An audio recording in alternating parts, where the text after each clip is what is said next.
Kita ke topik berikutnya, saudara. Siapa sangka di balik sikap yang tenang, Satria Juhanda alias Wanda menjadi pelaku pembunuhan terhadap 3 perempuan di Sumatera Barat. Bahkan pelaku mampu berakting seolah ia bukanlah pelaku pembunuhan dengan turut dalam pencarian korban. Polisi bilang keterangan Wanda berubah-ubah saat diperiksa. Polisi berencana melakukan tes kejiwaan Wanda sambil menunggu hasil otopsi dan tes DNA korban. Lalu apa yang melatar belakangi pelaku tega menghabisi nyawa 3 perempuan tersebut? Pelaku seorang satpam yang seharusnya menjadi pelindung yang memberi rasa aman, tapi justru jadi seorang pembunuh. Tetangga rumah Wanda pun tak percaya bahwa Wanda menjadi pelaku pembunuhan berantai. Pasalnya, dalam kesehariannya, pria berusia 25 tahun itu dikenal sebagai sosok yang pendiam, ramah, dan berkepribadian baik. Pelaku yang merupakan anak ketiga dari 4 bersaudara tinggal bersama ibu dan adiknya di Korong Lakuak, Nagari Sungai Buluh, Kecamatan Batang Anai, Kabupaten Padang Pariaman. Di rumah itulah Wanda menghabisi nyawa 2 perempuan 1,5 tahun lalu.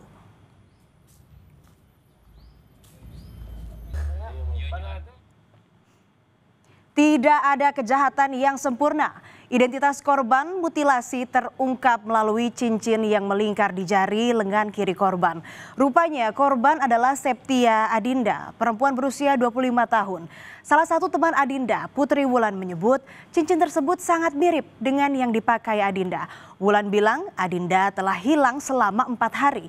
Terakhir kali ia dan Adinda berkomunikasi terkait rencana pengajuan peminjaman uang ke bank sebesar 20 juta rupiah. Cincin di jari manisnya itu cuma satu-satunya punya dia. Itu dibikinin itu, nggak ada dijual. Itu dari plastik, ya, dirajut. Terakhir komunikasi sama dia tentang apa? Tentang biaya uang aja. Untuk apa biaya uang itu? Iya, pinjaman. Berapa nilai? Sekitar 20 jutaan. Itu kan kalau penggadaian motor kan sekitar itu kalau di bank. Terungkapnya identitas korban menjadi titik terang siapa dalang di balik pembunuhan disertai mutilasi itu.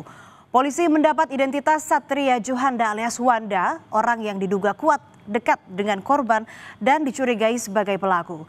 Polisi menangkap Wanda di tempat kerjanya sebagai security di pabrik bata ringan.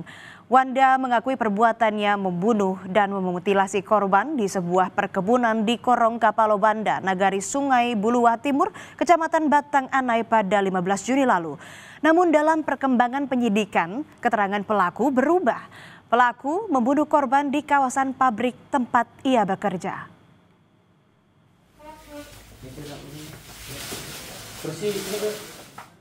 Utang piutang menjadi motif di balik kasus mutilasi seorang perempuan yang bagian tubuhnya dibuang secara terpisah di aliran Sungai Batang Anai.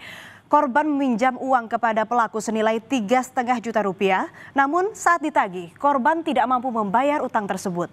Itulah yang melatar belakangi Wanda membunuh dan memutilasi temannya sendiri. Rupanya dari pembunuhan ini fakta lain pun terungkap, saudara. Septia Adinda bukanlah satu-satunya korban.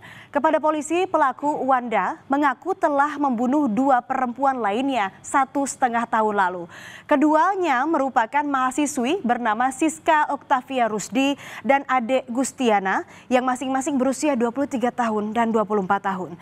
Saat itu Siska berstatus sebagai kekasih pelaku dan Ade menjadi sahabat Siska. Keduanya dibunuh di rumah pelaku dan jasadnya dikubur di sumur belakang rumahnya. Tadi juga ada satu kerangka yang sudah tercerai-berai. Tapi itu belum tahu mau diapakan karena memang belum ada surat permintaan dari pihak kepolisian. Kalau kerangka hanya itu, jadi hanya menunggu dari Polres surat permintaan untuk dilakukan penyelidikan otopsi. Oh, sudah berapa lama ya ditewasnya? Dari bentuk kerangka yang diterima tadi? Oh, nanti dari referensi gitu. Masih dalam proses? Iya, masih dalam proses. Warga mengelilingi rumah pelaku Wanda untuk menyaksikan proses evakuasi pada Kamis pagi. Polisi bersama petugas terkait membongkar sumur tempat 2 korban dikuburkan. Polisi menemukan sejumlah kerangka manusia dalam kondisi yang sudah tercerai-berai. Selain kerangka, juga ditemukan sejumlah barang bukti berupa baju dan barang bawaan yang diduga merupakan milik korban. Temuan kerangka dievakuasi ke Rumah Sakit Bayangkara Padang untuk proses identifikasi lebih lanjut.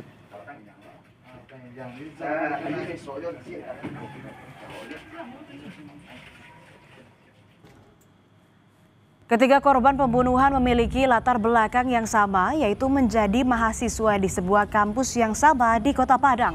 Polisi masih menggali apakah kasus pembunuhan dan mutilasi kepada Adinda berkaitan dengan pembunuhan terhadap Siska dan Ade. Polisi juga mendalami kemungkinan adanya korban lain dan pelaku lain yang terlibat dalam kejahatan ini.